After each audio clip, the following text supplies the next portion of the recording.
খারাপ খবর তো এই, তাকে একটানা 14টি আশিক জিন আসর করেছে। এগুলো ছাড়ানো একটু কষ্টসাধ্য আর সময় সাপেক্ষ হবে, আর এর জন্য ওর গ্রামে যেতে হবে। এবার এবার কি করবেন জুনায়েদ হুজুর? উপায় একটাই, জিনদের পশুর শরীরে বন্দি করতে হবে। কিন্তু নিশি বলছে কিচেনে যিনি সবজি কাটছেন তিনি কোনোভাবেই নিশির আম্মু না, অথচ অবিকল তার আম্মুর মতো দেখতে। ভূত.com ওয়েলকাম ব্যাক। আপনাদের সবাইকে স্বাগত জানাচ্ছি। আমি রাসেল। আশা করছি আপনারা সবাই ভালো আছেন এবং ভালোর দলে আছেন। আমিও ভালো আছি আর ভালোর দলে আছি। আমরা আরও একটি এপিসোড নিয়ে হাজির হয়ে গেলাম আপনাদের সামনে। শুরুতে বিশেষভাবে অনুরোধ করব, যারা এখনও পর্যন্ত আমাদের চ্যানেলটি সাবস্ক্রাইব করেননি তারা অনুগ্রহ করে সাবস্ক্রাইব করে ফেলুন। অবশ্যই বেল আইকনটি ক্লিক করতে ভুলবেন না, তাহলেই পেয়ে যাবেন সব নোটিফিকেশন সাথে সাথে। আমরা চলে যাচ্ছি আমাদের আজকের ঘটনায়। আসসালামু আলাইকুম রাসেল ভাই এবং প্রিয় শ্রোতা বন্ধুরা, আশা করি সকলে ভালো আছেন এবং ভালোর দলেই আছেন। আমার নাম মোহাম্মদ ইয়াসিন, বলছি গাজীপুরের কোনো একটি জায়গা থেকে। অনেক দিন ধরে একটা ঘটনা পাঠাবো করে আর পাঠানো হয় না, তাই আজ সিদ্ধান্ত নিলাম লিখেই ফেলি সেই ভয়ঙ্কর সত্য ঘটনা। শরীরে 101 ডিগ্রি জ্বর নিয়ে রাত 2টোর সময় লিখছি, অনেক কষ্ট করে, তাই আশা করব পড়ে শোনাবেন। ব্যস্ততার কারণে স্টুডিওতে যাওয়া সম্ভব নয়, তাই পড়ে শোনানোর অনুরোধ। আপনারা তো সবাই সাব্বিরজির ঘটনা অনেক পছন্দ করেন, আমিও পছন্দ করি, তাই আজ সাব্বিরজির মতো আরেকটা মানুষের ঘটনা শেয়ার করতে চাই, মাওলানা জুনায়েদ হুজুরের ঘটনা। আমি তার একান্ত শিষ্য বা ছাত্র বলতে পারেন। এই জীবনে অনেক ভয়ঙ্কর সত্যের সম্মুখীন হয়েছি আমি ওনার সাথেই, তাই আজ আপনাদেরও সাক্ষী করে রাখতে চাই। তাহলে চলুন শুরু করা যাক। সময়টা তখন শীতকাল। শীতের সকালে ঘন কুয়াশার মাঝে মাওলানা জুনায়েদ তার ঘরে জায়নামাজ বিছিয়ে হাতে তাসবিহ নিয়ে আল্লাহর জিকির করছেন। পাশে আধো নিভু নিভু একটি মোমবাতি। বোঝা যাচ্ছে সারা রাত আল্লাহ ইবাদত করেছেন। বলে রাখা ভালো, মাওলানা জুনায়েদ হুজুরের সাথে 7টি আলেম জিন থাকে। আমি আস্তে আস্তে মাওলানা জুনায়েদ হুজুরের রুমে প্রবেশ করলাম এবং তার সামনে বসলাম। বসার সাথে সাথেই তিনি চোখ খুলে আমার দিকে তাকালেন এবং বললেন, বুঝলে ইয়াসিন, আমার এই জীবনে অনেক রুকাইয়া করেছি, অনেক মানুষ ভালো হয়ে গিয়েছে, কিন্তু একটা রুকাইয়া করেছি যা আমি জীবনেও ভুলতে পারবো না। আমি বললাম, হুজুর কি সে ঘটনা, আমি শুনতে চাই। হুজুর বললেন, ঠিক আছে শোনো তবে। এই বলে মাওলানা জুনায়েদ হুজুর তার ঘটনা বলতে শুরু করলেন। সময়টা ঠিক তখন ডিসেম্বর মাস, ভালোই শীত পড়েছে। আমি ফজরের নামাজ শেষ করে মসজিদে বসে জিকির করছি। এমন সময় একটা লোক এসে বলল, হুজুর আমার বড় বিপদ, আমার মেয়েকে বাঁচান, হুজুর সাহায্য করুন, দয়া করে সাহায্য করুন। আমি বললাম, আপনি আগে শান্ত হয়ে বসুন এবং আস্তে আস্তে বলুন কি হয়েছে। লোকটি বলল, হুজুর আমার মেয়ের বয়স 15 বছর।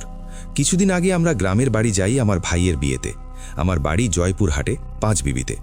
সব কিছু ঠিকঠাক চলছিল, কিন্তু হঠাৎ বিয়ের দিন আমার মেয়েকে খুঁজে পাচ্ছিলাম না। তন্ন তন্ন করে খোঁজার পরে গ্রামের শেষ দিকে পুকুরের মধ্যে তাকে পড়ে থাকতে দেখি। ধরাধরি করে তাকে বাড়িতে নিয়ে আসি। জিজ্ঞেস করেছিলাম তার কি হয়েছে, কিন্তু সে বলতে পারেনি কিভাবে ওইখানে গিয়েছে। পরবর্তীতে কোনো অসুবিধা হয়নি, কিন্তু যখন গাজীপুরে ফিরে আসি তখন ওর অদ্ভুত আচরণ শুরু হয়ে যায়। প্রায় রাত 3টের দিকে হঠাৎ উঠে বসে এবং বিড়বিড় করে কী সব যেন বলে। তার রুম সবসময় অন্ধকার রাখে, গোসল করে না। আগে নামাজ পড়ত, এখন তাও পড়ে না। সারাক্ষণ আয়নার দিকে তাকিয়ে থাকে। অনেক সময় দেখা গেছে রাতে ওকে আর পাওয়া যায় না। সকালে বাড়ির ছাদে ট্যাঙ্কির ওপরে ওকে পড়ে থাকতে দেখা যায়। ওর মা ভয়ে শুধু কান্না করে। এসব ঘটনা 8 দিন ধরে ঘটছে। আমি এতটা গুরুত্ব দিইনি, মনে করেছিলাম হয়তোবা ঘুমের মধ্যে হাঁটার বদভ্যাস, তাই হয়েছে। আর আমি সারাদিন অফিসেই থাকি, অনেক সময় রাতেও নাইট ডিউটি করি, তাই ওর মা এসব বেশি লক্ষ্য করেছে। আমি খুব একটা আমলে নিইনি, কিন্তু গতকাল রাতের ঘটনা আমাকে বাধ্য করেছে। এইটুকু বলেই লোকটা চুপ হয়ে যায়। আমি জিজ্ঞেস করলাম, কি ঘটেছিল কাল রাতে? তিনি ভয়ে ভয়ে বলতে লাগলেন, গতকাল শুক্রবার হওয়ায় আমি বাসায় ছিলাম। মাঝরাতে আমি কর্মচ শব্দ শুনতে পাই আর মাছের কাঁচা গন্ধ পাই। তাই দেখার জন্য আমি আস্তে আস্তে ডাইনিং টেবিলের দিকে অগ্রসর হই। সেখানে পৌঁছে যা দেখি তা কোনো সুস্থ মানুষ কখনো দেখতে চাইবে না। আমি দেখি আমার মেয়ে ফ্রিজ থেকে কাঁচা মাছ মাংস বের করে চিবিয়ে চিবিয়ে খাচ্ছে এবং ফ্রিজে থাকা গরুর পা, নলির হাড় সে একেবারে খেয়ে ফেলছে। এই দৃশ্য দেখে আমি সহ্য করতে পারি না, ভয়ে অজ্ঞান হয়ে যাই এবং আমার চোখ খুলল ফজরের আজানের সময়। চোখ খুলে দেখি ডাইনিংয়ে আগে যেরকম পরিষ্কার পরিচ্ছন্ন একটা ব্যাপার ছিল এখনও সেই রকমই আছে, কোনো রক্তের বা মাছের গন্ধ নেই। আমি আর দেরি না করে সোজা আপনার কাছে চলে এসেছি। শুনেছি আপনি সব জিন ভূত নিয়ে কাজ করেন, আমার মেয়েটাকে বাঁচান। এই ঘটনা শোনার পর আমি জিজ্ঞেস করলাম, আপনার এবং আপনার মেয়ের নাম কি? তিনি বললেন, আমার নাম রিফাত আর আমার মেয়ের নাম আয়েশা। আমি বললাম, ঠিক আছে, আজ আসরের পর আমি আপনাদের বাসায় যাব আপনার মেয়েকে দেখার জন্য। আর ঠিকানা বলতে হবে না, আমি ঠিক পৌঁছে যাব ইনশাল্লাহ। আপনি এখন আসতে পারেন। এরপর আমি আমার সহকারী 7টি জিনকে আহ্বান করি। আমার জিনদের নাম ইসমাইল, হামজা, আলিফ, সাফি, ফুদ, আদনান, ইব্রাহিম। এদের লিডার হলো ইসমাইল। এরপর সকলেই আমার সামনে হাজির হয় এবং সালাম জানায়। আমি সালামের উত্তর নেই এবং বলি, এতক্ষণ লোকটা যা বলল শুনতে পেরেছ? সকলেই বলল, হ্যাঁ শুনেছি। আমি বললাম, তাহলে এখন করণীয়? ইসমাইল বলল, হুজুর, আমরা শোনার সাথে সাথেই খবর নিয়েছি। জানতে পেরেছি তাকে আশিক জিন আসর করেছে। যারা জানেন না আশিক জিন কি, তাদের উদ্দেশ্যে বলছি, আশিক জিন হচ্ছে সেই জিন মানুষের প্রেমে পড়ে আসর করে, তাদেরকে আশিক জিন বলা হয়। আর খারাপ খবর তো এই, তাকে একটানা 14টা আশিক জিন আসর করেছে। এগুলো ছাড়ানো একটু কষ্টসাধ্য আর সময় সাপেক্ষ হবে, কিন্তু ইনশাল্লাহ সুস্থ করা সম্ভব। তার জন্য তার গ্রামে যেতে হবে। আমি চিন্তায় পড়ে গেলাম, এই রকম কেস তো আগে দেখিনি। এরপর আসরের নামাজের পর আমি আমার জিনদের মাধ্যমে রিফাত সাহেবের বাড়িতে পৌঁছাই। বাড়ির গেট দিয়ে ঢোকার সময় আন্দাজ করতে পারি আশেপাশে আরও অনেক ছায়া আছে। যাই হোক, আমি আয়েশার ঘরে প্রবেশ করি এবং প্রবেশ করার সাথে সাথেই সে রেগে যায় আর অকাট্য ভাষায় গালিগালাজ করতে থাকে। তখন আমি রুকাইয়া আয়াত পড়তে শুরু করি। যেই না আয়াত পড়ছি, ঘরের মধ্যে মনে হলো ঘূর্ণিঝড় শুরু হয়ে গিয়েছে এবং প্রায় 25 মিনিট এইভাবে চলে। তারপর সব শান্ত হয়ে যায় এবং আয়েশা অজ্ঞান হয়ে যায়। এরপর আমি রুম থেকে বাইরে এসে বলি, দেখুন রিফাত সাহেব, তাকে 14টি জিন আসর করেছে, তাই এটা ছাড়ানো একটু কঠিন, তবে সম্ভব। তার জন্য আপনার গ্রামে যেতে হবে এবং তদন্ত করে বের করতে হবে তাকে আসর করলো কেন। তারপর রুকাইয়া করতে হবে। এই শুনে রিফাত সাহেবও চিন্তার মধ্যে পড়ে যান এবং বলেন, ঠিক আছে হুজুর, আপনি যেই দিন চান আমরা গ্রামে যাব। আমি বললাম, ঠিক আছে, তাহলে আগামী পরশু আপনি ট্রেনের টিকিট কেটে ফেলুন আর আপনার স্ত্রীকেও নিয়ে যাবেন। যেই কয়দিন সময় লাগে ওইখানেই থাকতে হবে, তাই আপনি সেইভাবে ব্যবস্থা করে ফেলুন। এই বলে আমি বাড়ি ফিরে আসি। পরশু রাত 7:30টায় আমাদের ট্রেন। 5 বিবি পৌঁছতে পৌঁছতে প্রায় ফাজার পার হয়ে যায়। রাস্তায় তেমন কোনো সমস্যা না হলেও ট্রেনের মধ্যে 2-1টি ছায়া আমার চোখে পড়েছে। যাই হোক, গ্রামের বাড়িতে পৌঁছে একটু বিশ্রাম নেই, তারপর বিকেলে যাই সেই পুকুরটা দেখতে, যেই পুকুরে আয়েশাকে উদ্ধার করা হয়। আমি অবশ্য সন্দেহ করেছিলাম যে ওই পুকুরেই আশিক জিনদের বসবাস। যেই না পুকুরে পৌঁছেছি, সেখানে চোখে পড়ল একটি বট ও তেঁতুল গাছ। আমি গাছগুলো মনোযোগ দিয়ে দেখছিলাম। হঠাৎ ইসমাইল আমার কানে কানে বলল, এইটাই হলো সেই 14 আশিক জিনের আস্তানা। তারপর আমি ওই তেঁতুল বট গাছের 2টি পাতা নিয়ে আসলাম এবং রাতে আসনে বসলাম সেই 2টো পাতা নিয়ে। পাতার মধ্যে বিশেষ কিছু আয়াত পড়ে ফুঁ দিতেই চোখের সামনে ভেসে উঠল আয়েশার সাথে ঘটে যাওয়া সেই ঘটনা। সেই দিন, মানে বিয়ের দিন, আয়েশা মাংস দিয়ে ভাত খেয়ে বান্ধবীদের সাথে ঘুরতে ঘুরতে সেই পুকুর পাড়ে পৌঁছল আর বটগাছের ওপরে সেই 14 জিন তার ওপরে নজর দিল এবং তাকে বশ করার জন্য অনেক চেষ্টা করল। কিন্তু আয়েশা পরহেজগার হওয়ার কারণে সহজে তাকে কাবু করতে পারল না। তাই জিনেরা তাকে পুকুরে ধাক্কা মেরে ফেলে দেয়। আর পুকুরে পড়ার পর আয়েশার মাথা থেকে চুল বেরিয়ে আসে এবং জিনরা সেই চুল দেখে ফেলে। যখন চুল দেখা গেল, তখন জিনদের জন্য সহজ হয়ে যায় আসর করা। তারপর থেকে শুরু হয় আয়েশার এই কঠিন সমস্যার প্রহর। এইবার সব ঘটনা আমি রিফাত সাহেবকে খুলে বলি এবং আজকের রাতটা সময় চেয়ে নেই। রাতে আমি 2 রাকাত সালাতুল ইস্তেখারার নামাজ আদায় করে আমার জিনদের হাজির করি এবং জিজ্ঞাসা করি, এখন উপায় কি? ইসমাইল বলল, উপায় একটাই, জিনদেরকে ভালোভাবে বোঝাতে হবে যেন তারা নিজ ইচ্ছায় চলে যায়, নয়তো বোতলবন্দি আর না হয় হত্যা। হঠাৎ আমি খেয়াল করি সকল জিন আসলেও ইব্রাহিম এখনও আসেনি। আমি জিজ্ঞাসা করি, ইব্রাহিম কোথায়? তারা কেউ বলতে পারে না। হঠাৎ দেখি ইব্রাহিম হাঁপাতে হাঁপাতে আমার সামনে আসলো এবং একটি তথ্য দিল, যা শুনে আমরা সকলেই অবাক হয়ে যাই। ইব্রাহিম হাঁপাতে হাঁপাতে বলল, হুজুর, আমি এতক্ষণ আয়েশাকে চোখে চোখে রাখছিলাম। হঠাৎ দেখি কোথা থেকে আরও নতুন করে 2টি জিন আসলো এবং ওই 14 জিনের সাথে কথা কাটাকাটি শুরু করলো। শুনে এতটুকু বুঝতে পারলাম সেই 2টো জিনকে চালান দেয়া হয়েছে, আর চালান দিয়েছে আয়েশার ফুপু। এই কথা শুনে আমি বিপাকে পড়ে গেলাম। আগে থেকেই 14টি জিন রয়েছে, তার উপর নতুন আরও 10টি, কিন্তু আয়েশার ফুপু কেন চালান দেবে? আমি ইব্রাহিমকে জিজ্ঞাসা করলাম, আচ্ছা তুমি কি শুনেছ কেন তাদের 2 জিনকে চালান দেয়া হয়েছে? ইব্রাহিম বলল, যতটুকু বুঝেছি আয়েশার ফুপু তার ছেলের সাথে বিয়ের প্রস্তাব দিয়েছে, কিন্তু রিফাত সাহেব মনে হয় তা ফিরিয়ে দিয়েছেন, তাই রাগের বশবর্তী হয়ে কুফুরির মাধ্যমে জিন চালান দিয়ে দিয়েছেন। এই বলে ইব্রাহিম থামল। আমি ভাবছি এইবার কি করা যায়। তারপর হামজা আমাকে বলল, আচ্ছা যদি আমরা 14 জিনকে 14টি মোরগের মাধ্যমে এবং 2 জিনকে 2টি ছাগলের মাধ্যমে বন্দি করে তারপরে জবাই করে দেই, তাহলে মনে হয় এই সমস্যা থেকে আমরা মুক্তি পাব।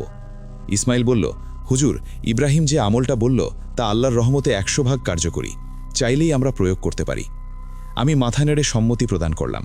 হঠাৎ হুদ বলে উঠল, ঠিক আছে, আমরা না হয় এই আমল করলাম, কিন্তু সমস্যা একটা, 14টি মোরগ, 2টি ছাগল একসাথে এক সময় একবারে জবাই করতে হবে।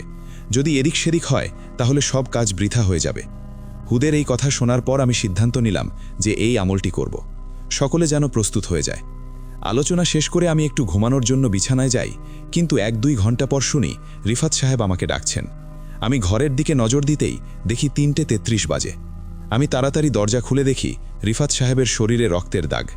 আমি জিজ্ঞেস করি কি হয়েছে। রিফাত সাহেব বললেন, ঘুমিয়েছিলাম, হঠাৎ আমার বাবার গরুটা চিৎকার করতে শুরু করে। আমি বাইরে গিয়ে দেখি আয়েশা গরুর গলায় কামড় দিয়েছে, আঁচড় দিচ্ছে। যা বুঝলাম গরুটাকে হত্যার চেষ্টা। আমি আটকানোর চেষ্টা করেছি, কিন্তু কোনো কাজ হয়নি। হুজুর, তাড়াতাড়ি চলুন। আমি গোয়ালে এসে দেখি আয়েশা গরুর গলাটাকে শরীর থেকে আলাদা করে ফেলেছে এবং মনের সুখে কাঁচা মাংস চিবিয়ে চিবিয়ে খাচ্ছে। আমি তার উপরে জমজমের পানি ছিটিয়ে দেই এবং রশির মাধ্যমে তাকে গাছের সাথে বেঁধে দেই। তার মুখ থেকে এখনও তাজা রক্ত বেয়ে পড়ছে। তারপর আমি বলি গরুটাকে কবরস্থানের পাশে মাটি চাপা দিয়ে দিতে, নয়তো আবার হামলা হতে পারে। কিন্তু একটা কথা আমার মাথায় বারবার ঘুরপাক খাচ্ছিল, যে আজ তো একটা গরুকে হত্যা করে মাংস খাওয়া, এটা কোনো মেয়ের পক্ষে সম্ভব কিভাবে? যাই হোক, এসব করতে করতে ফজরের আজান দিয়ে দেয়। আমি অজু করে নামাজ পড়ে এসে রিফাত সাহেবকে জিজ্ঞেস করি, আচ্ছা রিফাত সাহেব, আপনার বোন মানে আয়েশার ফুপু, সে কি তার ছেলের সাথে আপনার মেয়ের বিয়ের প্রস্তাব দিয়েছিল? আপনি ফিরিয়ে দিয়েছেন সেই প্রস্তাব? রিফাত সাহেব অবাক কণ্ঠে বললেন, হ্যাঁ, কিন্তু আপনি জানলেন কিভাবে? কেন ফিরিয়ে দিয়েছিলেন? কারণ ছেলেটা ভালো নয়, নেশা করে এবং সে নেশা থেকে শুরু করে হত্যা সবকিছু। ওর মা মানে আমার বোন বিয়ের প্রস্তাব দেয়, কিন্তু ছেলে ভালো না হওয়ার কারণে আমি সেই প্রস্তাব গ্রহণ করিনি। অবশ্য তখন আমাকে বারবার আমার বোন বলেছিল, তোর মেয়েকে আমি দেখে নেব। এতটুকু বলে সে চলে যায়। আর এই ঘটনা ঘটেছে তাও প্রায় আজ থেকে 2 মাস আগে।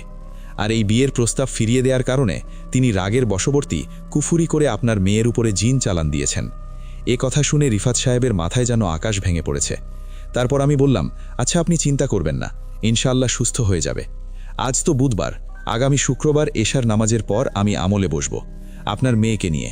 তাই আমার কয়েকটা জিনিস চাই। আপনাকে আগামীকালের মধ্যেই সব জোগাড় করতে হবে। আপনার যা যা লাগবে বলুন, আমি আগামীকালের মধ্যে জোগাড় করে ফেলব। ঠিক আছে, আপনি 14টা দেশি তাজা মোরগ, 2টি সম্পূর্ণ কালো রঙের ছাগল, 10 প্যাকেট আগরবাতি, 10 কেজি মিষ্টি জোগাড় করুন। আর অবশ্যই কেনার সময় কোনো দামাদামি করবেন না, সব কিছু একদামে ক্রয় করতে হবে। আর হ্যাঁ, কবরস্থানের ঠিক মধ্যে একটা বড় করে 5 হাত সমান কবর আগে থেকে খুঁড়ে রাখবেন।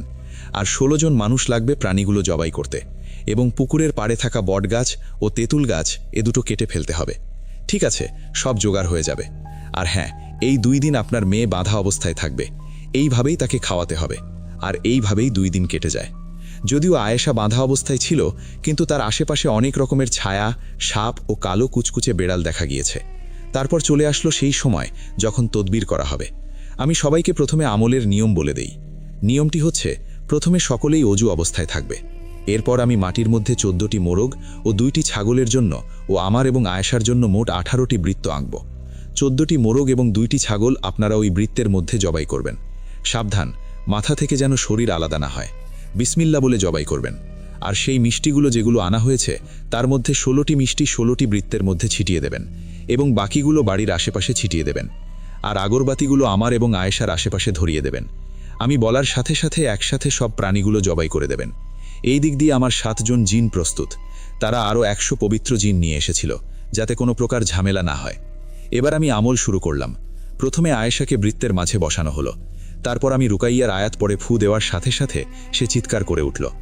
আয়েশা বসা অবস্থায় মাটি থেকে 2-3 হাত উপরে মানে হাওয়ায় ভাসতে শুরু করলো এবং বাড়ির আশেপাশে সব গাছপালা নড়তে শুরু করলো।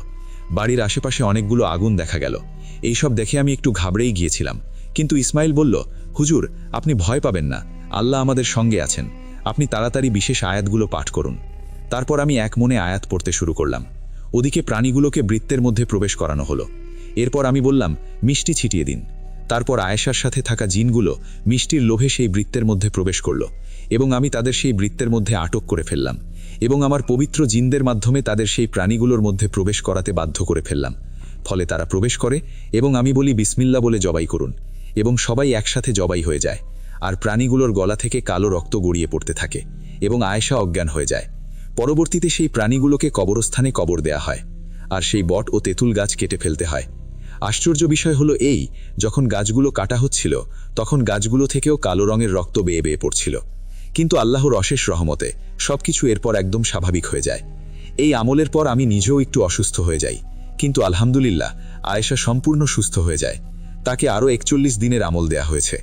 জয়পুরহাট থেকে এরপরই আমরা সকলে গাজীপুরে ফিরে আসি। এই বলে মাওলানা জুনায়েদ থামলেন এবং দীর্ঘশ্বাস নিলেন।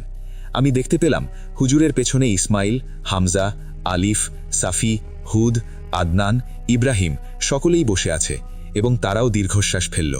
আমি বলার মতো কোনো ভাষা খুঁজে পেলাম না, কারণ আমার মাথাতেও ঘুরছিল আয়েশা তার দাঁত ও হাতের মাধ্যমে কিভাবে সেই গরুটাকে হত্যা করেছিল।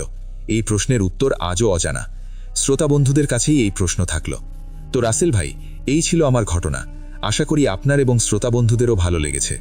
মাওলানা জুনায়েদ হুজুরের এরকম অনেক ঘটনা আমার কাছে আছে। যদি এই ঘটনাটি সিলেক্টেড হয় তাহলে আমি আবার পাঠাবো। অনেক কষ্ট করে লিখেছি, আশা করি বৃথা যাবে না। আর মাওলানা জুনায়েদ হুজুরের ছোট একটি রুকাইয়ার ভিডিও আমার কাছে আছে প্রমাণ হিসাবে। যদি সিলেক্টেড হয় তাহলে আরজে রাসেল ফেসবুক গ্রুপে আমি শেয়ার করব। আর সিলেক্টেড হলে অবশ্যই আমাকে জানাবেন। আর যদি মিথ্যা মনে হয় পাঠ না করা হয় তাহলে এই ঘটনাটি চোখের আড়ালে চলে যাবে আজীবন। এরপর তিনি তার মোবাইল নাম্বার শেয়ার করেছেন এবং সকলের কাছ থেকে বিদায় নিয়েছেন। না, ঘটনাটি অনেক চমৎকার এবং আপনি লিখেছেনও অনেক চমৎকারভাবে। সুতরাং আমরা চাই যে এই ঘটনাটি প্রচার করতে, এবং প্রচার করলামও আমরা। আর সেই সাথে আপনিও আমাদের আরও বেশি ঘটনা পাঠাবেন, সেই আশা রেখেই আমরা চলে যাচ্ছি আমাদের পরবর্তী ঘটনায়। আমি অশরীরই দেখতে পাবে না, ঘব এতকাল ধরে শুনতে কি পাও না? তবুও কফিটার থ্রু রাসেল ওয়েলকাম ব্যাক। আপনাদের সবাইকে স্বাগত জানাচ্ছি আমি রাসেল। আশা করছি আপনারা ভালো আছেন, ভালোর দলে আছেন। আমরা একটি ঘটনায় যাব, আশা করছি এই ঘটনাটাও আপনাদের ভালো লাগবে। চলুন, যেভাবে লেখা আছে সেভাবেই পড়ে শোনাই আপনাদের। আসসালামু আলাইকুম রাসেল ভাই, আশা করি ভালো আছেন। আমি গাজীপুর থেকে ইয়াসমিন তিথি। আমি আগেও একটা ঘটনা পাঠিয়েছিলাম, তবে তা প্রচার করা হয়নি। আজকের ঘটনাটি প্রচার করা হলে খুব খুশি হব।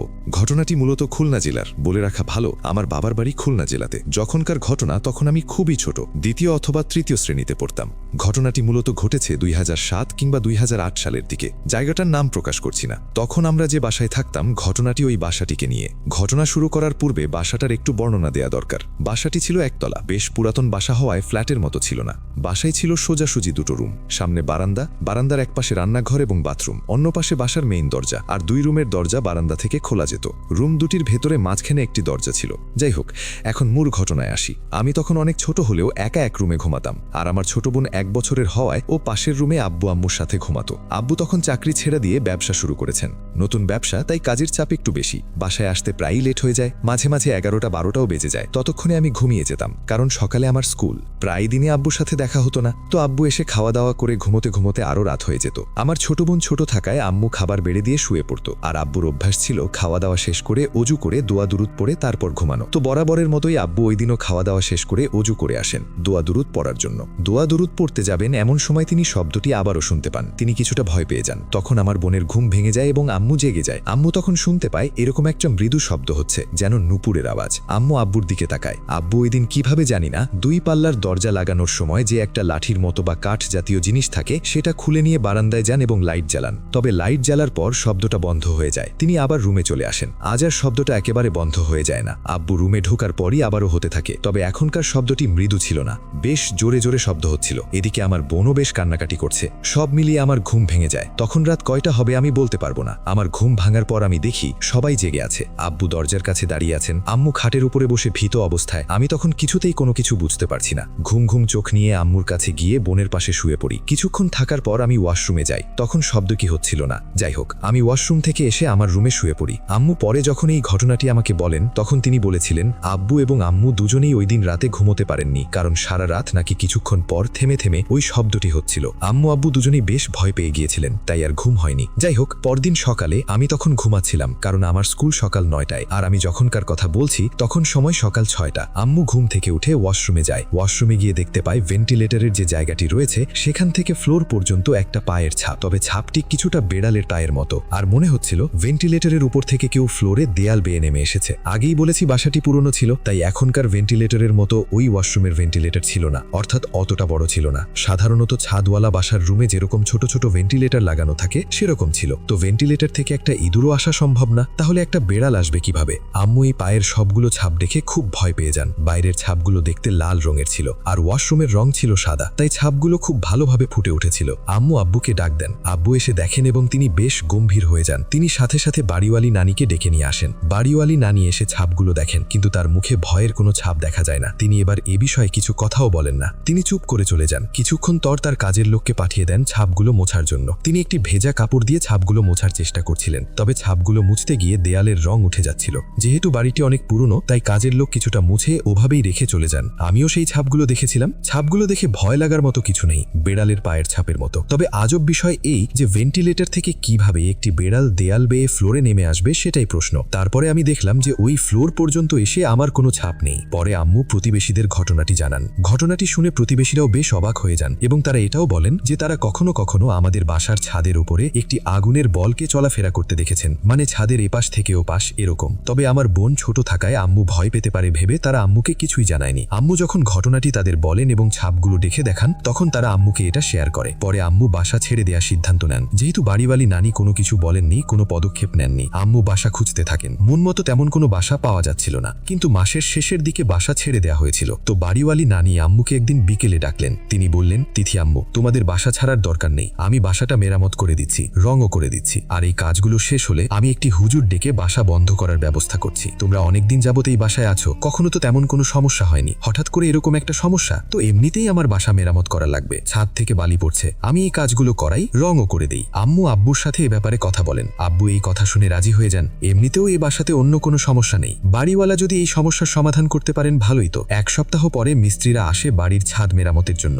আর এই এক সপ্তাহের মধ্যে মাঝে মাঝেই ওই শব্দটি শোনা যেত, কিন্তু আব্বু আর কখনোই দরজা খুলে বাইরে যাননি। তো মিস্ত্রিরা যখন কাজ করা শুরু করে তখন আরেক ধরনের ঘটনা ঘটে। সন্ধ্যার পরে 8টা-9টার দিকে ছাদের উপরে মনে হতো খুব ভারী কিছু পড়ছে, তারপর কেউ হাঁটছে। বাসার পাশে যেহেতু একটি বড় নারিকেল গাছ ছিল, তাই আম্মু ভেবেছিল গাছ থেকে হয়তো নারিকেল পড়ছে। তবে এতদিন কোনো নারিকেল পড়ে নাই, আর এখন পড়ছে। আর নারিকেল পড়লেও একসাথে কতগুলো পড়বে? আগে যেহেতু বলেছি বাসাটি একতলা, তাই ছাদে ওঠার জন্য কোনো সিঁড়ি ছিল না, তাহলে ছাদে উঠবে কে আর হাঁটবে কে? এরকম দুদিন চলার পর আম্মু আবারও বাড়িওয়ালি নানির কাছে যান এবং সবকিছু খুলে বলেন। নানি বলেন, কাজ শেষ হতে আরো 3 দিন সময় লাগবে, 3 দিন অপেক্ষা করো, কাজ শেষ হলে হুজুর ডেকে নিয়ে আসবো। কাজ শেষ হওয়ার আগে তো তিনি আর হুজুর ডাকতে পারছেন না। এই কথা শুনে আম্মু ফিরে চলে আসেন। বাকি 3 দিন আমাদের রাতগুলো ভয়ঙ্কর ভাবেই কাটতে থাকে। 3 দিন পর কাজ শেষ হলে বাড়িওয়ালি নানি একজন হুজুর নিয়ে আসেন। হুজুর বাড়ির চারপাশটা দেখেন এবং দোয়া দুরুদ পড়তে থাকেন। জানি না তিনি কি পড়েছিলেন, তবে কিছুক্ষণ পর তিনি বলেন, এই বাড়িতে কিছু দুষ্টু জিন আছে। বাড়িটি যেহেতু বেশ পুরনো, আর এই বাড়িতেই আগে থেকে বেশ ঘন একটা বাঁশ ঝাড়ের মতন ছিল। আর কখনো কখনো কিছু মানুষকে এখানে কবরও দেওয়া হয়েছে। এই জিনগুলো আসলে কারো কোনো ক্ষতি করবে না, এদের উদ্দেশ্য মূলত মানুষকে ভয় দেখানো। এগুলো বলে উনি বাড়িতে বন্ধ করে দিয়ে যান এবং পরবর্তীতে আমাদের বাসায় আর কোনো সমস্যা হয়নি। 2011 সালে আমরা ওই বাসা থেকে নিজেদের বাসায় উঠে আসি এবং এর মধ্যেও আর কোনো ঘটনা ঘটেনি। তবে নতুন বাড়িতে যাওয়ার পরে আমরা আশেপাশের প্রতিবেশীদের কাছ থেকে ওইখানকার বেশ কিছু ঘটনা জানতে পারি, যা আমি পরবর্তীতে কখনো লিখে পাঠাবো। এই ছিল ঘটনা। ভালো লাগলে পড়ে শোনাবেন। আমি মূলত ঘটনা গুছিয়ে লিখতে পারি না, আর আসলে আমি ঘটনাটি লিখছিও, কিন্তু বাংলা লেখায় আমি বেশ দুর্বল, অর্থাৎ টাইপিংয়ে। আমি চাইলে রেকর্ডিং করে পাঠাতে পারতাম, তবে আপনার মুখে শোনার জন্যই এই উদ্যোগ। এটা আমি মিস করতে চাইনি।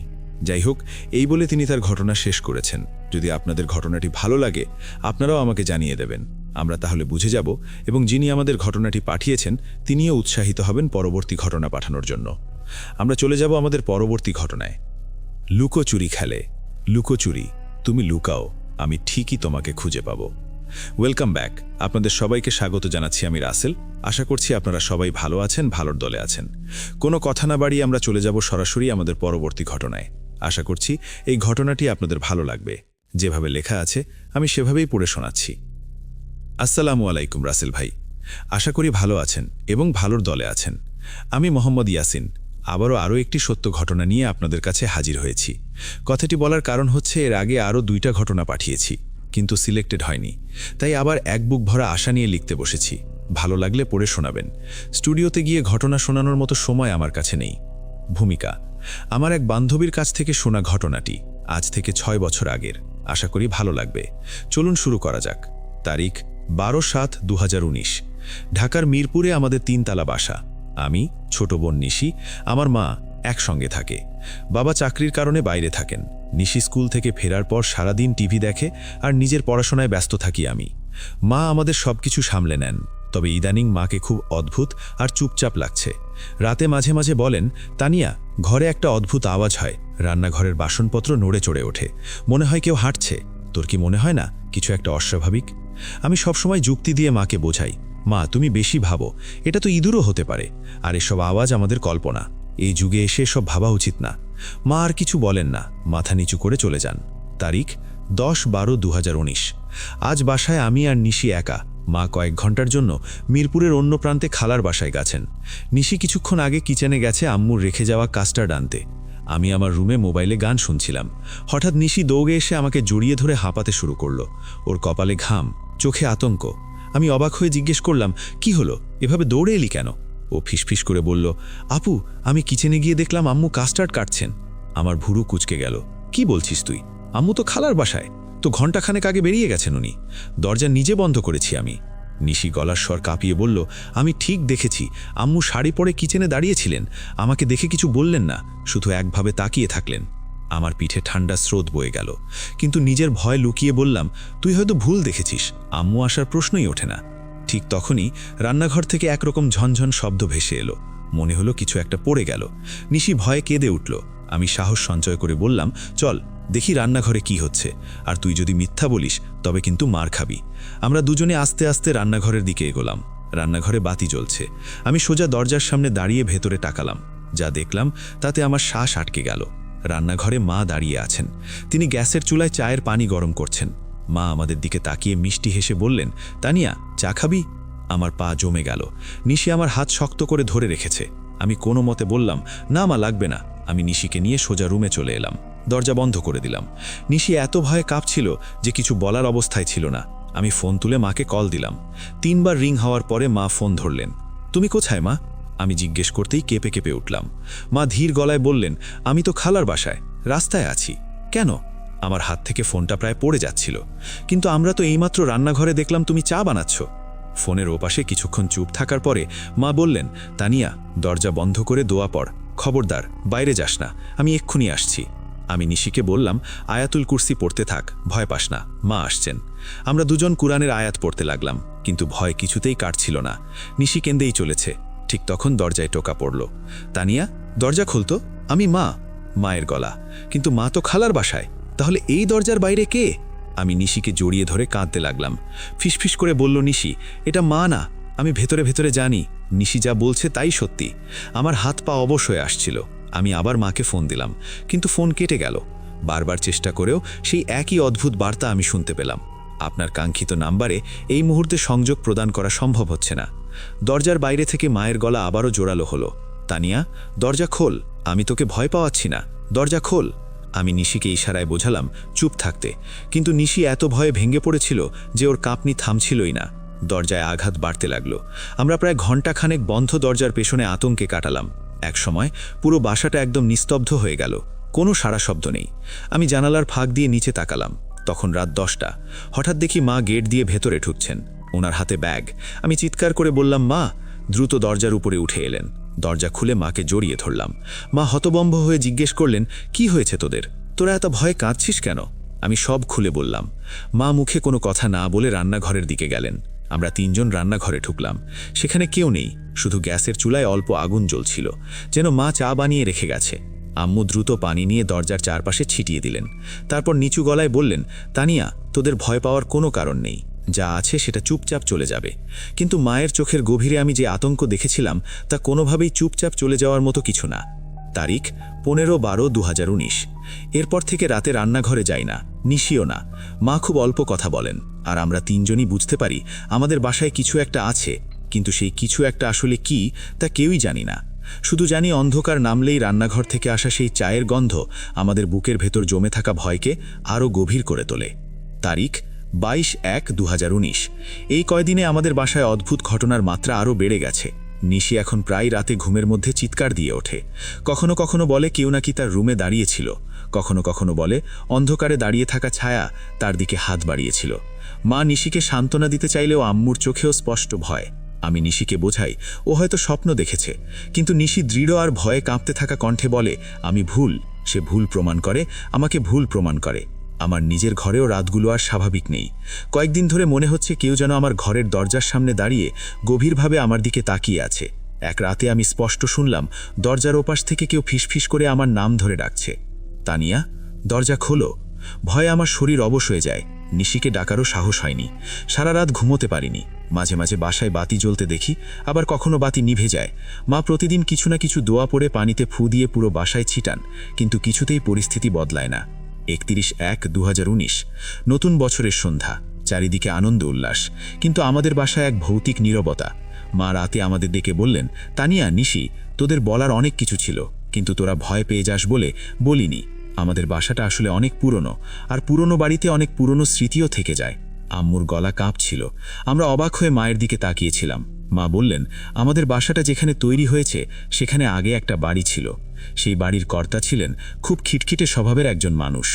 তার স্ত্রী খুব অল্প বয়সে মারা গিয়েছিলেন। লোকটা নাকি রান্নাঘরে একটা অদ্ভুত মৃত্যুর শিকার হয়েছিলেন। কেউ বলে হার্ট অ্যাট্যাক, কেউ বলে আত্মহত্যা। তারপর থেকে এই জায়গায় কেউ শান্তিতে থাকেনি। মায়ের কথায় আমাদের শরীর হিম হয়ে গেল। নিশি বলল, তাহলে কি করব আমরা? মা বললেন, একটা উপায় আছে, দোয়া পড়ে যেতে হবে, আর কখনোই ভয় পাওয়া যাবে না। ভয় দেখানো এদের সবচেয়ে বড় অস্ত্র। তারিখ 20/1/2020। আমাদের বাসায় প্রতিদিন কিছু না কিছু অদ্ভুত ঘটনা ঘটে চলেছে। রান্নাঘরে কিছু রেখে গেলে তা অন্য জায়গায় পাওয়া যায়। নিশি প্রায়ই ঘুম থেকে উঠে দেখেছে দরজা কেউ খুলে রেখে গেছে। আমার উপর একটা চাপা বিষণ্ণতা নেমে এসেছে, যেন তিনি আমাদের আড়ালে কিছু লুকাচ্ছেন। তবে আজ রাতে একটা ঘটনা ঘটল যা আমাদের স্তব্ধ করে দিয়েছে। আমি ঘুমিয়েছিলাম, নিশি পাশে। হঠাৎ অনুভব করলাম ঘরের বাতি জ্বলে উঠল। চোখ খুলে দেখি দরজার সামনে একটা ছায়া। একজন লম্বা মানুষ দাঁড়িয়ে আছে। আমার গলা শুকিয়ে যাচ্ছিল। নিশিকে জায়গা থেকে দেখলাম নিশি শক্ত হয়ে ঘুমোচ্ছে। ছায়াটি আমার দিকে এগিয়ে এলো। আমি তখন আয়াতুল কুরসি পড়া শুরু করলাম। ধীরে ধীরে ছায়াটি মিলিয়ে গেল। পরদিন সকালে মা বললেন, তানিয়া, তোকে একটা কথা বলি, ভয়কে শক্তি দিস না। যতবার ভয় পাবি ততবার ওরা শক্তি পাবে। সাহস রাখ। আসলে ঘটনাটি অনেক বড়, আর লিখতে পারছি না। যদি ঘটনাটি সিলেক্টেড হয় তাহলে এর দ্বিতীয় পর্ব পাঠাতে উৎসাহিত হব। যদি এই ঘটনাটি সিলেক্টেড হয় অবশ্যই জানাবেন।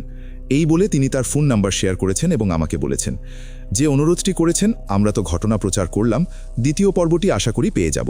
কিন্তু এই পর্যন্ত যা এসেছে তা একটা ভয়ের আবহ তৈরি করতে পেরেছে বলেই আমি এই ঘটনাটির এই অংশটুকু পর্যন্ত পড়ে শুনিয়ে দিলাম। পরবর্তী অংশের জন্য আমাদের অপেক্ষা করতে হবে। তবে আমরা অনুরোধ করব যত দ্রুত সম্ভব আপনারা পরের অংশটি শুনতে পাবেন, যদি উনি পাঠিয়ে দেন। আমরা আজকের মতো চলে যাব আমাদের অন্য ঘটনাগুলোতে। Hello and welcome. আপনাদের সবাইকে স্বাগত জানাচ্ছি। আমি রাসেল। আশা করছি আপনারা সবাই ভালো আছেন আর ভালোর দলে আছেন। আমি ঠিক যেভাবে লেখা আছে সেভাবেই পড়ে শোনাচ্ছি। আসসালামু আলাইকুম প্রিয় রাসেল ভাই। আশা করি আল্লাহর রহমতে আপনি ভালো আছেন, কারণ আপনি সবসময় ভালোর দলেই থাকেন। আমার নাম মোহাম্মদ ফয়জুর রব্বি। আমি এসএসসি প্রথম বর্ষের একজন ছাত্র। আমি ভূত.com-এর একজন নিয়মিত শ্রোতা। ভূত.com-এ এটি আমার একদম প্রথম ঘটনা। লেখার মধ্যে কোনো ভুল ত্রুটি হলে অবশ্যই ক্ষমা সুন্দর দৃষ্টিতে দেখবেন। আমার কাছে আরও একটি গ্রামের ভয়ঙ্কর ঘটনা আছে। এইটা সিলেক্ট হলে ওইটাও পাঠাবো ইনশাআল্লাহ। পড়াশোনার ব্যস্ততার মাঝে অবসর সময়ে, অর্থাৎ যখন পড়াশোনায় মন বসে না, তখন অল্প অল্প করে খুব কষ্ট করে লিখলাম। আমার পক্ষে স্টুডিওতে আসা সম্ভব নয়, তাই ঘটনাটি পড়ে শোনালে খুশি হব। আমি আর কথা না বাড়িয়ে ঘটনায় চলে যাচ্ছি। বিশ্বাস করা বা না করা সম্পূর্ণভাবে আপনার ব্যাপার। তবে আমি জোর গলায় বলতে পারি এটি একদম 100% সত্য ঘটনা। ঘটনাটি ঘটে আমার মামার সাথে। বলে রাখা ভালো, আমার মামার বাসা কুষ্টিয়া জেলার মিরপুর থানায়। আমার মামার সরকারি চাকরির সুবাদে পরিবার নিয়ে মানিকগঞ্জে থাকেন। আমি অনেক দিন পর মামার বাসায় বেড়াতে গিয়েছিলাম এবং তখনই আমি মামার থেকে এই ঘটনাটি শুনি। তবে আমি আমার মামাকে অনেক জোরাজুরি করার পর মামা এই ভয়ঙ্কর অভিজ্ঞতাটি বলতে রাজি হন। বলছেন, আমি অফিস থেকে বাসায় আসছিলাম। হঠাৎ আমি দেখতে পেলাম রাস্তার একপাশে এক রিকশাওয়ালা খুব খারাপ অবস্থায় অ্যাক্সিডেন্ট করে রাস্তায় পড়ে আছেন। আমি দ্রুত তার কাছে গেলাম এবং দেখতে পেলাম তার অবস্থা খুবই খারাপ। তাকে দ্রুত হাসপাতালে নিয়ে যাওয়া প্রয়োজন। আমি একটি অটো ভাড়া করে হাসপাতালে নিয়ে আসলাম লোকটিকে, এবং তার অবস্থা ভয়ঙ্কর হওয়ার কারণে জরুরি বিভাগে নিয়ে যাওয়া হলো। হাসপাতালে নিয়ে আসার সময় লোকটির থেকে আমি তার বাসার ঠিকানা জেনে নিয়েছিলাম। তার বাড়ি চাঁদপুর গ্রামে। এরপর আমি বাসায় চলে আসলাম। দুঃসংবাদটি আসলো ঠিক তার পরের দিনই হাসপাতাল থেকে। আমাকে ফোন দিয়ে জানানো হলো লোকটি মারা গিয়েছে। আমি বেশ শোকাহত। দায়িত্ববোধ থেকে লোকটির ব্যাপারে কিছুটা সন্ধান করলাম এবং যা জানতে পারলাম তা জেনে খুবই অবাক হলাম। এই শহরে লোকটির আপন আত্মীয় বলতে কেউই নেই। তিনি একাই থাকতেন এই শহরে। আমি সিদ্ধান্ত নিলাম যে আমি লোকটির মৃতদেহ তার নিজ জন্মস্থান চাঁদপুর গ্রামে পাঠিয়ে দেব। আমি আমার এলাকার এক ছোট ভাইকে সঙ্গে নিয়ে একটা অ্যাম্বুলেন্স ভাড়া করলাম। এরপর হাসপাতালের সমস্ত কাগজপত্রের কাজ শেষ করে হাসপাতাল থেকে লাশটি নিয়ে বের হতেই মাগরিবের আজান দিয়ে দিল। অ্যাম্বুলেন্স ছুটে চলেছে মানিকগঞ্জ মহাসড়ক দিয়ে। পাটরিয়া ফেরিঘাটে যাওয়ার পর বেশ কিছু সময় পার হয়ে আসলো। ফেরি পার হয়ে নদীর ওপারে যেতে যেতে রাত 8টা বেজে গেল। রাতের এই নির্জন রাস্তায় অ্যাম্বুলেন্স বেশ গতিতে ছুটে চলছে। এতক্ষণ পর্যন্ত আমাদের সাথে তেমন কোনো অস্বাভাবিক ঘটনা ঘটেনি, কিন্তু এই নির্জন রাস্তায় হঠাৎ গাড়িটির যেন ওজন বেড়ে গেল, যার ফলে আমাদেরও কেমন একটা বাড়তি চাপ অনুভূত হচ্ছিল।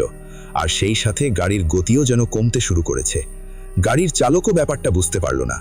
এবার আমরা সবাই খেয়াল করলাম যে সামনের বাসটি হঠাৎ আঁকাবাঁকা পথে যেতে যেতে একটি গাছের সাথে ধাক্কা খেল। অ্যাম্বুলেন্স চালক দ্রুত গাড়ি ব্রেক করে রাস্তার পাশে রাখল এবং সবাই ওই বাসটির দিকে ছুটে গেলাম। বাস চালকটিকে দেখে মনে হলো সে খুব ভয় পেয়ে গেছে। আমি ওই বাস চালককে জিজ্ঞাসা করলাম, কি হয়েছে ভাই, এমন আঁকাবাঁকাভাবে গাড়ি চালাচ্ছেন যে? চালকটি একটু ভয়ের সাথে আমাকে বলল, এই রাস্তাটি খুব ভয়ানক। রাতের বেলা গাড়ির সামনে হঠাৎ করে কেউ সাদা কাপড় পরে রাস্তা পারাপার হয়। অনেক গাড়ি চালক এই দৃশ্য দেখে গাড়ি খুব দ্রুত ব্রেক করতে গিয়ে অ্যাক্সিডেন্টের শিকার হয়েছে। এই কথা শুনে আমি কিছুটা ভয় পেয়ে গেলাম। কিছু সময় পর আমরা আবার যাত্রা শুরু করলাম। হঠাৎ করে আমি লাশটিকে দেখার জন্য পেছনের জানালার দিকে তাকালাম এবং যা দেখতে পেলাম তা দেখার জন্য আমি একদমই প্রস্তুত ছিলাম না। আমি দেখলাম লাশটি আমার সামনেই যেন উঠে বসল। বলে রাখা ভালো, ছোট ভাইয়ের নাম হলো রবিন। রবিনকে বললাম, আমি কিছুটা ভয় পেয়ে বসে থাকলাম। এই দৃশ্য দেখে ড্রাইভার অ্যাম্বুলেন্সটিকে রাস্তার একপাশে থামিয়ে ড্রাইভার ও রবিন দুজন জানালার দিকে তাকিয়ে দেখল, কিন্তু তারা কোনো অস্বাভাবিক কোনো কিছুই দেখতে পেল না। রবিন আমাকে বলল, কেবলমাত্র একটি দুর্ঘটনা দেখছেন, তাই হয়তো চোখে ভুল দেখছেন। আমিও ভাবলাম হবে হয়তো তাই। আবার গাড়ি ঠিকমতো চলতে শুরু করলো। কিছু দূর যাবার পর হঠাৎ করে গাড়ির চালক দেখতে পেলেন গাড়ির সামনের রাস্তায় সাদা কাপড় পরা একজন দাঁড়িয়ে আছে। গাড়ি চালক অনেক ভয় পেয়ে গেলেন এবং সঙ্গে সঙ্গে ব্রেক করলেন। আমি এবং রবিন বেশ অবাক হলাম। ড্রাইভার আমাদের জিজ্ঞেস করলেন, দেখেন তো সামনে কে? কিন্তু আশ্চর্যের বিষয় হলো আমি এবং রবিন সামনে কিছুই দেখতে পেলাম না। তখন আমরা সবাই বুঝতে পারলাম যে আমাদের সাথে খুব খারাপ কিছু হতে চলেছে। ঘটনা তখন সময় রাত 10টা। এরপর থেকেই শুরু হলো নানান অস্বাভাবিক ঘটনা। পেছন থেকে কারো নাম ধরে ডাকার শব্দ, আবার কখনো ভীষণ কান্নার শব্দ। কেউ সাহস করে পেছনে তাকাতে পারছে না। এভাবে অ্যাম্বুলেন্সটি পদ্মা নদীর কাছে এসে থেমে গেল। এখান থেকে নৌকায় করে লাশটিকে নিয়ে যেতে হবে। এই গভীর রাতে যে দুই একটা নৌকার মাঝি ছিল, তারা কেউই এই রাতে লাশ নিয়ে পার হতে রাজি হচ্ছিল না। অবশেষে একটি বৃদ্ধ মাঝি লাশটিকে নিয়ে নদী পার হতে রাজি হন। কিছু দূর যাবার পর দেখা গেল নৌকাটি এই বুঝি ডুবে যাবে, কিন্তু আশেপাশের নদীর পানিতে কোনো স্রোতই নেই। আমি আর রবিন খুব ভয় পেয়ে গেলাম এই দৃশ্য দেখে। মাঝ নদীতে নৌকাতে আসতেই কিছু সবুজ আলো নৌকাটিকে ঘিরে ফেলল। বৃদ্ধ মাঝি বলল, আপনারা বেশি বেশি দোয়া দুরুদ পড়ুন। লাশ নিয়ে নদীতে আসলে এমনটাই হয়, ভয় না পেয়ে দোয়া দুরুদ পড়ুন। আনুমানিক 1 ঘন্টা পর নদী থেকে নৌকাটি খালে আসলো। খাল দিয়ে কিছুক্ষণ যাবার পর নৌকাটি আবার হেলতে দুলতে শুরু করলো। আমি ভাবলাম এবার হয়তো নৌকাটি ডুবেই যাবে, কিন্তু শেষে কোনো এক অপশক্তির প্রভাবে ঠিক পাড়ে আসার আগ মুহূর্তে নৌকাটি উল্টে গেল। অনেক কষ্ট করে আমি আর রবিন লাশটিকে পানির উপরে তুললাম। বৃদ্ধ মাঝিটি আমাদের জিজ্ঞাসা করল যে, আপনারা কি কিছু বুঝতে পারছেন? এই লাশটিকে নেয়ার জন্য খারাপ জিনগুলো আমাদের নৌকাকে ঘিরে ধরেছিল। অনেক খারাপ জিন আছে যারা লাশ খেয়ে ফেলে। আপনারা যত তাড়াতাড়ি পারেন লাশটিকে দাফন করে দিন। আমি আর রবিন মাঝিকে বিদায় দিয়ে অনেক খোঁজাখুঁজি করে একটি ভ্যান গাড়ি নিয়ে আসলাম। ভ্যান চালক সহ আমরা দুজন মিলে অনেক কষ্ট করে লাশটিকে ভ্যানে ওঠালাম। লাশটিকে তোলার সময় মনে হচ্ছিল যেন লাশটির নিচ থেকে কোনো অদৃশ্য শক্তি লাশটিকে টানছে। চাঁদপুর গ্রামের ঠিকানা মতে ভ্যান চালক আমাদের নিয়ে যেতে লাগলো। কি ভাবছেন, ঘটনা এখানেই শেষ? বলা যায় ঘটনা এখান থেকেই শুরু। তারপর ভ্যান চালক বলল, 30 মিনিটের মধ্যেই আমরা চাঁদপুর গ্রামে পৌঁছে যাব। এবার লোকালয় ছেড়ে নির্জন রাস্তা দিয়ে ভ্যানটি চলা শুরু করল। 2 ধারে গাছপালা ও ফসলের জমি এবং দূরে হালকা চাঁদের আলো। লাশ সঙ্গে থাকায় আমার কাছে চারিপাশটা কেমন ভুতুরে লাগতে শুরু করলো। হঠাৎ করে আবার আগের মতো সব কিছু হয়ে গেল। শরীর ভার হতে শুরু করলো আবারও। ভ্যান চালক যেন আর টানতে পারছে না গাড়ি। মনে হচ্ছিল যেন ভ্যানের ওপর দিয়ে অনেকজন মিলে বসে আছে। ভ্যান চালক অনেক ভয় পেয়ে গেল, কিন্তু আমি আর রবিন বুঝতে পারলাম যে এইগুলো হলো সেই খারাপ জিনগুলো যারা লাশ খাওয়ার জন্য ঘুরে বেড়াচ্ছে। হঠাৎ আমার মনে হচ্ছিল আমাকে কেউ পেছন থেকে ধাক্কা দিচ্ছে। তখন আমরা তিনজনই পেছনের দিকে তাকালাম, দেখলাম লাশটি উঠে বসেছে। এই দৃশ্য দেখে আমরা তিনজন চিৎকার করে ভ্যান ছেড়ে দৌড় দিলাম। এবার কিছু দূর যাওয়ার পর আমরা মানুষের বসত বাড়ি দেখতে পেয়ে তিনজন ডাকাডাকি শুরু করলাম। আমাদের এই চিৎকার চেঁচামেচি শুনে কয়েকজন লোক একত্রিত হলো। আমরা সম্পূর্ণ ঘটনা খুলে বললাম। তারপর কিছু লোক মিলে আমরা সবাই লাশের উদ্দেশ্যে রওনা দিলাম। সেখানে গিয়ে আমরা যা দেখলাম তা দেখার জন্য একদমই প্রস্তুত ছিলাম না। আমাদের সকলের বুক কেঁপে উঠছিল এই দৃশ্য দেখে। সেখানে গিয়ে আমরা দেখলাম লাশটির মাথা থেকে কোমর পর্যন্ত কিছু একটা ভয়ঙ্করভাবে খেয়ে ফেলেছে। আমাদের হাত পা ঠান্ডা হয়ে গেল এবং ওই আধ খাওয়া লাশটিকেই দ্রুত পাশের একটি কবরে দাফন করে দেয়া হলো। ওই রাতে আমি আর রবিন গ্রামের এক বাড়িতেই থেকে গেলাম। ওই রাতটি আমি আর রবিন একদমই ঘুমোতে পারিনি। তারপর সকালবেলা আমরা আবার বাসার উদ্দেশ্যে রওনা দিলাম। এই বলে মামা ঘটনাটি শেষ করে দেন। আশা করি ঘটনাটি লিসনারদের খুব ভালো লেগেছে এবং এটি 100% সত্য ঘটনা। প্রিয় রাসেল ভাইকে ঘটনাটি পড়ে শোনানোর অনুরোধ রইল। ঘটনাটি সিলেক্টেড হলে অবশ্যই আমাকে জানাবেন, সেই অনুরোধ রইল। দীর্ঘজীবী হোক রাসেল ভাই, দীর্ঘজীবী হোক ভূত.com। এরপরে তিনি তার মোবাইল নাম্বার শেয়ার করেছেন। থ্যাংক ইউ ভেরি মাচ আপনার ঘটনার জন্য। আশা করছি এই ঘটনাটি আপনাদেরও ভালো লেগেছে। যদি ভালো লাগে অবশ্যই আমাদের জানাবেন। আমাদের ইমেল অ্যাড্রেস russell.com@gmail.com। আপনাদের ঘটনার অপেক্ষায় রইলাম। আমরা চলে যাব আমাদের পরবর্তী ঘটনায়। কেন কেন তুমি আসো? আমি শুধু তোমার সাথেই থাকতে চাই। কিভাবে সম্ভব? মৃতদের এই পৃথিবীতে থাকতে নেই। তুমি চলে যাও, চলে যাও, প্লিজ চলে যাও। সবটাই কি ইলিউশন, নাকি অন্য জগতের কেউ কখনো হাজির হয়ে যায় চোখের পলকে? Welcome back. আপনাদের সবাইকে স্বাগত জানাচ্ছি আমি রাসেল। আশা করছি আপনারা সবাই ভালো আছেন এবং ভালোর দলে আছেন। আর আজকের দিনটা আমাদের জন্য অনেক বেশি স্পেশাল এই কারণে যে আমাদের স্টুডিওতে আজকে আছেন আফনান ভাই, আছেন গোলাম রাবলি, আছেন আপনাদের অনেক অনেক পছন্দের একজন মানুষ তানভীর তুষার, এছাড়াও রাকিব আমাদের সঙ্গে আছেন। এবং আমরা সবাই মিলে আজকে একটা চমৎকার এপিসোড আপনাদের উপহার দেব আশা করছি। কারণ আপনারা সবাই যারা চান যে আসলে সত্যি কথা বলতে যেটা যে স্টুডিও থেকে যেন আমরা ঘটনাগুলো প্রচার করি বা স্টুডিওতে এসে যেন আমরা মিলিত হই, আমরা চেষ্টা করব মাঝে মাঝে আমরা অনলাইনে বা অফলাইনে অলরেডি আমি রাব্বির সাথে আমি বলেছিলাম যে টেস্ট করব যাতে আপনারা ভার্চুয়ালি স্টুডিওতে পার্টিসিপেট করতে পারেন। এটা আমি আর রাব্বি টেস্ট করে দেখেছি, ইট ওয়ার্কস। সো আমরা সামনের সময়গুলোতে আপনাদেরকে আরও বেশি ইনভাইট করব, আরও বেশি জানাবো আপনারা কিভাবে আমাদের সাথে অংশগ্রহণ করতে পারেন এবং আশা করব যে আপনারা আমাদের সাথে অংশগ্রহণ করবেন। আর সেই সাথে জানিয়ে দিই আমাদের ইমেল অ্যাড্রেস হচ্ছে russell.com@gmail.com। আমাদের ফেসবুক পেজ হচ্ছে www.facebook.com/রাসেল স্বাধীন। আজকে এই মুহূর্তে যখন এখানে বসে আছি ঠিক সেই মুহূর্তে আমি ভীষণভাবে মিস করছি আমাদের যে সমস্ত মডারেটররা আজকে এখানে আসতে পারেননি। তারা বিভিন্ন জায়গায় রয়েছেন, বাংলাদেশের বিভিন্ন জায়গায় রয়েছেন, সবাই স্টুডেন্ট, সো সবার সবসময় আসা সম্ভব হয় না, কিন্তু আমি তাদেরকে ভীষণভাবে মিস করছি এবং আমি বিশ্বাস করি যারা এখানে উপস্থিত আছেন তারাও আজকে সামহাও তাদেরকে অনেক বেশি মিস করছে।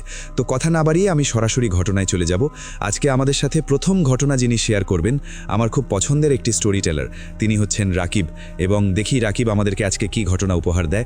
রাকিব, ওয়েলকাম টু ভূত.com। কেমন লাগছে স্টুডিওতে আসার? একটা অন্যরকম এক ফিলিং আছে, কেমন লাগছে আপনার?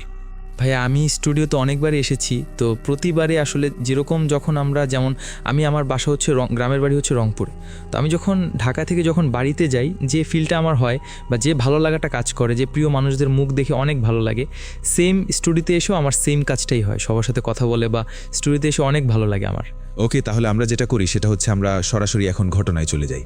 ধন্যবাদ রাসেল ভাইয়া। আমি আজকে যে গল্পটি শেয়ার করব এটি আসলে আমি কালেক্ট করেছি আমার একজন রিলেটিভের কাছ থেকে। তো গল্পটা একটা পিশাচ টাইপের একজনকে নিয়ে একটা ঘটনা, যে হচ্ছে কোনো বেবি কনসিপ্ট করলে আমার ওই রিলেটিভের বেবি কনসিপ্ট করলে বেবিটা কোনোভাবে নষ্ট হয়ে যায়। তো ঘটনা তো ভাইয়া আমি শুরু করছি এখন। ঘটনাটা হচ্ছে এইভাবে, ওই আপুটা হচ্ছে 2-3 মাসের, উনি হচ্ছে কনসেপ্ট করে, ওনার যখন বেবি হয় কনসেপ্ট করে, তো ওনার একটা গ্রামে বাড়িতে বিয়ের অনুষ্ঠান হয়। বিয়ের অনুষ্ঠানে যেহেতু গায়ে হলুদ ছিল, অনেকটা রাত হয়ে গিয়েছিল যে অনুষ্ঠানটা শেষ করার জন্য।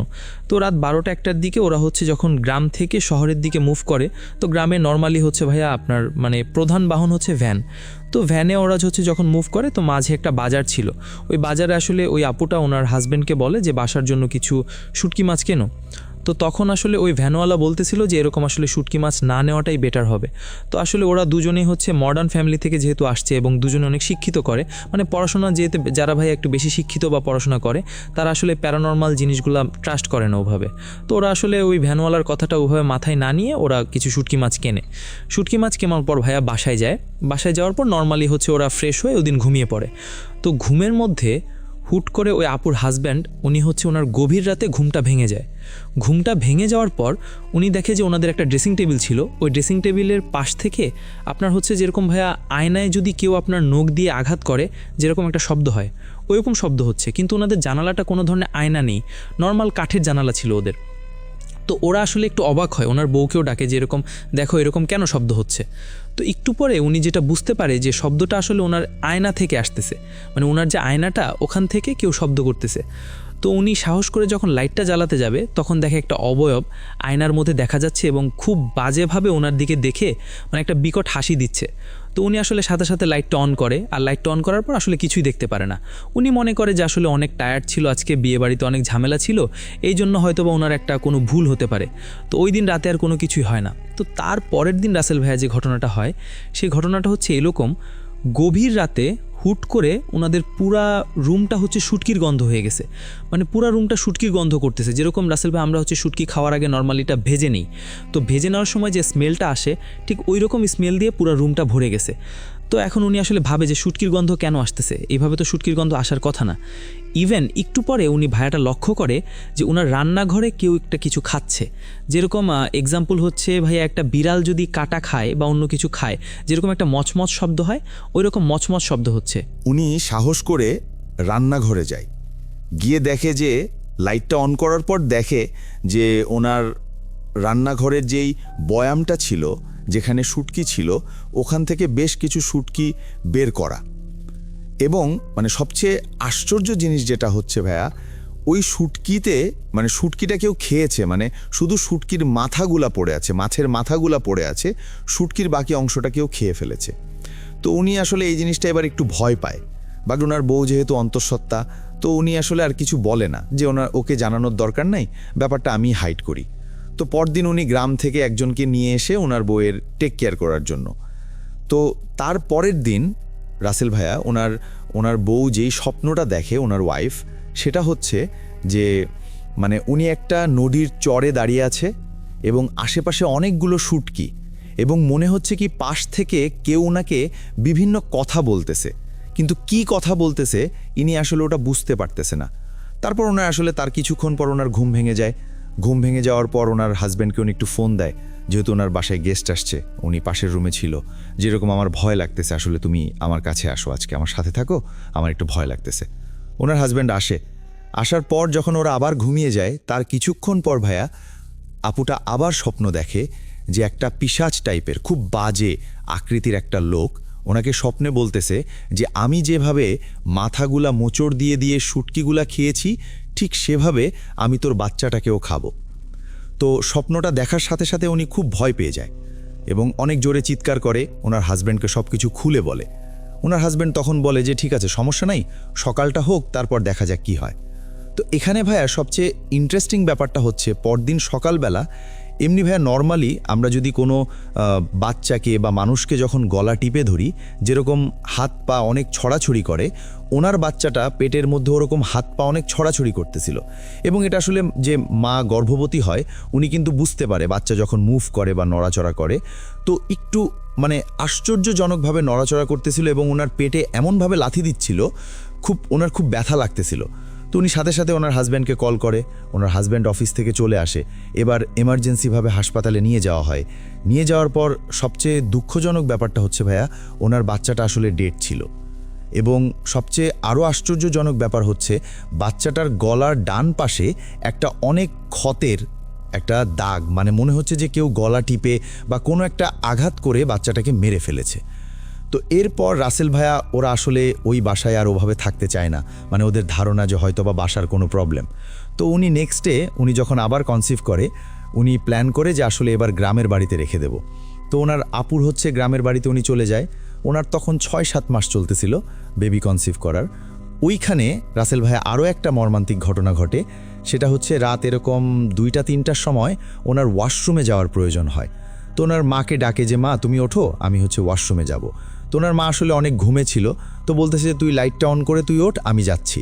তো উনি যখনই লাইটটা অন করতে যাবে, উনি যখন বিছানা থেকে ওঠে, সাথে সাথে একটা গরম হাওয়া ওনার সাথে ওঠে মানে ওনাকে এইভাবে বলে যে তোর কি ধারণা যে এবারও তুই তোর বাচ্চাকে খুব ভালো মতো পাবি? এটা বলে ওনাকে একটা জোরে ধাক্কা দেয়। তো উনি খাট থেকে খুব জোরে পড়ে যাওয়ার পর ভাইয়া ওনার আবার বাচ্চাটা নষ্ট হয়ে যায়। তো এর জন্য এবার ওনার আসলে খুবই কষ্ট পায় এবং বাসায় হুজুর টুজুর ডাকা হয়। তো হুজুরটা তখন বলে যে আসলে ওই আপনারা যে শুটকি নিছিলেন, তখন একটা খারাপ জিন পজেস করে ওনাকে, এবং ওই জিনটা মূলত উনি এই ধরনের কাজগুলাই করে, আপনার বাচ্চা নষ্ট করে। তো ওরা আসলে ওই জিনগুলা এই কাজগুলো এটা, তো ওরা ঘর টর সব কিছু বন্ধ করে দেয়। নেক্সট বার উনি আবার কনসিভ করার পর সবাই খুব মানে সচেতন, একদম খুব কেয়ারফুলিভাবে 8 মাস কাছাকাছি হবে ওনার হচ্ছে মানে বেবির বয়স হবে, এরকম 8 মাস হবে পেটে থাকে বেবি ওনার। তো ওই সময় রাসেল ভাইয়া এরকম আবার রাত্রিবেলা গ্রামে ওয়াশরুমে যায়। তো এরকম ওনার সাথে 2-3 জন ছিল। তো উনি ওয়াশরুম থেকে যখন ব্যাক করবে, তখন হুট করে ভাইয়া গভীর রাতে একটা বিড়াল ওনার পায়ের নিচে এসে এমনভাবে ওনার মানে বিড়ালের, যেহেতু ভাই বিড়ালের হচ্ছে দেহ তো অনেক নরম পিচ্ছিল, তো ওনার ওই যখন পায়ে পড়ে উনি স্লিপ করে আবার খুব বাজেভাবে পড়ে যাওয়ার পর ওনাকে আবার উনি অনেক অসুস্থ হয়ে যায় এবং ওখানে ওনার ব্লিডিং হওয়া শুরু করে। তো উনি আবার হাসপাতালে যাওয়ার পর আসলে রাসেল ভাই ওইখানে ওনার সবচেয়ে খারাপ যে জিনিসটা হয়, ওখানে ওই সেম আবার বাচ্চাটা মারা যায় এবং ডাক্তার বলে যে নেক্সট টাইম আপনি বেবি কনসিভ করতে পারবেন কি না এটা আসলে আমরা শিওর বলতে পারতেছি না, কারণ আপনার বেবি কনসিভের যে অঙ্গগুলো ছিল ওইগুলো অনেকটা এখন ওইভাবে হয়তোবা কাজ নাও করতে পারে। তো এরপর ভাইয়া হচ্ছে ওরা অনেক ডাক্তার দেখায় বা অনেক হচ্ছে কবিরাজ দেখায়। তো এইটা ওদের ঘটনা হচ্ছে ভাইয়া প্রায় 10-12 বছর হচ্ছে। ওরা এখনও ওই আপুটা আপনার ভাইয়া কোনোভাবে মানে বেবি কনসিভ করতে পারেনি। তো ওরা রিসেন্ট হচ্ছে 1 বছর আগে একটা ইয়েতিমখানা থেকে বাচ্চা নিয়ে দত্তক নিয়ে ওরা লালন পালন করতেছে। বাট জিনিসটা ভাই অনেক দুঃখজনক, আমার অনেক খারাপও লেগেছে জিনিসটা। এবং উনি যখন আমার সাথে গল্পটা করতেছিল খুব কান্নাকাটি করতেছিল। আমি অনেক রিকোয়েস্ট করে ওনাকে গল্পটা শুনেছি, কারণ উনি যখন এই জিনিসগুলো আবার রিমাইন্ড করে ওনার খুব খারাপ লাগে। এবং এই গল্পটুকু আমাকে বলতে উনি 1 ঘন্টার উপরে লাগিয়েছিলেন, কারণ উনি বলতে পারতেছিলেন না। কারণ একটা সন্তান, তো সন্তানের সবারই এখন সেটা পেটে থাকার করুক, নষ্ট হলে সবারই খারাপ লাগে। তো এই ছিল ভাই আমার ঘটনা। ধন্যবাদ সবাইকে। ধন্যবাদ আপনাকেও, এবং আশা করছি যে এই ঘটনা যারা শুনলেন তাদেরও ভালো লেগেছে। তো আজকে আমরা কয়টা ঘটনা শুনবো আসলে? রাসেল ভাই, আমার কাছে আজকে একটাই ছিল আমার কাছে ঘটনা নিয়ে আজকে।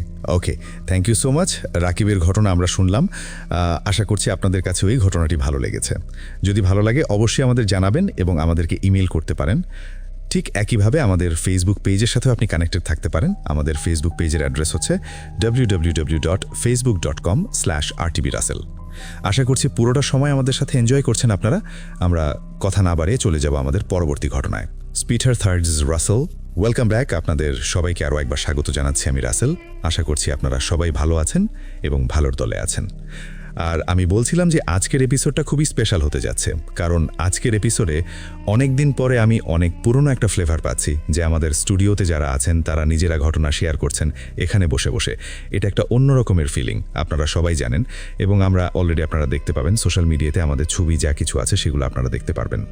তো আজকে এই মুহূর্তে আরও একবার আপনাদেরকে মনে করিয়ে দিতে ইচ্ছা করছে যে আমাদের ইমেল অ্যাড্রেস হচ্ছে bhuth@russell.com@gmail.com। আপনার নাম, ঠিকানা এবং ফোন নাম্বার সহ আপনার জীবনে ঘটে যাওয়া বা আপনার জানা সেরা ঘটনা লিখে পাঠিয়ে দিন আমাদের কাছে। ঘটনার শুরুতে অবশ্যই উল্লেখ করুন ঘটনাটি আপনি স্টুডিওতে এসে শেয়ার করতে চান, নাকি আপনি চান আপনার ঘটনা আমরা পড়ে শোনাই। যারা দেশের বাইরে রয়েছেন তারা সরাসরি অডিও ক্লিপ পাঠাতে পারেন বা লিখেও পাঠাতে পারেন ঘটনা। এই মুহূর্তে আমার সাথে স্টুডিওতে উপস্থিত আছেন আপনাদের খুবই পছন্দের, যার অলরেডি 2টো ফিল্ম রিলিজ হয়েছে এবং খুবই ট্যালেন্টেড তানভীর তুষার। তো তানভীর তুষারের একটা ঘটনা আমরা আজকে শুনবো। আশা করছি এই ঘটনাটি আপনাদের ভালো লাগবে। চলুন দেরি না করে আমরা তানভীর তুষারের কাছে সরে আসি, তার ঘটনা। ধন্যবাদ রাসেল ভাইয়া। আমি এখন যে ঘটনাটি শেয়ার করব, এই ঘটনাটি আমাকে এক ভাইয়া শেয়ার করছে, কিন্তু উনি তার নাম এবং ঠিকানা বলতে নিষেধ করছেন। তো ঘটনাটা 1980 অথবা 81 সালের ওদিকে হবে, একটা প্রত্যন্ত গ্রামের ঘটনা। তো ওই গ্রামটাতে উনি পড়ালেখা করতেন তখন হাই স্কুলে। তো উনি যেই রাস্তা দিয়ে স্কুলে যেতেন এবং স্কুল থেকে ফিরতেন যে রাস্তা দিয়ে, ওই রাস্তাটা ছিল একটা খালের পাশ দিয়ে। তো ওই ছোট্ট একটা খাল এবং এক পাশে ছিল ধানের জমি। আর ওই খালটা এঁকে বেঁকে যাওয়ার কারণে রাস্তার কিছু কিছু জায়গায় পুরাতন কিছু কালভার্টের মতো দেয়া হয়েছিল ওই সময়। তো এই কালভার্টগুলো একটু রাস্তা থেকে উঁচু, আবার কালভার্ট পরে আবার রাস্তাটা একটু নিচু হয়ে যায়, সামনে কি আছে এটা দেখা যায় না কালভার্টের কারণে। তো উনি সাইকেল নিয়ে তখন যাতায়াত করতেন ওই সময়টাতে, ওনাদের একটা পুরাতন সাইকেল ছিল, সেই সাইকেলে। তো উনি যখন একদিন সাইকেল নিয়ে স্কুলে গেছেন এবং স্কুল থেকে ফেরার পথে উনি ওনার যে সহপাঠী ছিল তাদের সাথে ক্রিকেট খেলে আসতে অনেক লেট হয়ে যায়, রাত হয়ে যায়। তো উনি রাত্রেবেলায় বাজারে আসে, যে চিন্তা করে যে কারোর সাথে সে বাজার থেকে বাড়িতে চলে আসবে, কারণ ওই খালটার পাশে আর কোনো বাড়ি ছিল না, একদম প্রায় 2 কিলোমিটার রাস্তা, পুরাটাই খাল ছিল। তো উনি বাজারে আসার পরে সেই দিন কাউকে দেখতে পায় না, কারণ ওই দিন আকাশটা অনেকটা মেঘলা ছিল, এই কারণে বাজারে কাউকে দেখতে পায় না। তো উনি ভাবে যে ঠিক আছে, যেহেতু সাইকেল আছে আমার কাছে, আমি খালপাড় দিয়ে চলে যেতে পারবো, কোনো সমস্যা হবে না। তো উনি তখন ওই রাস্তা দিয়ে সাইকেল নিয়ে আসা শুরু করে।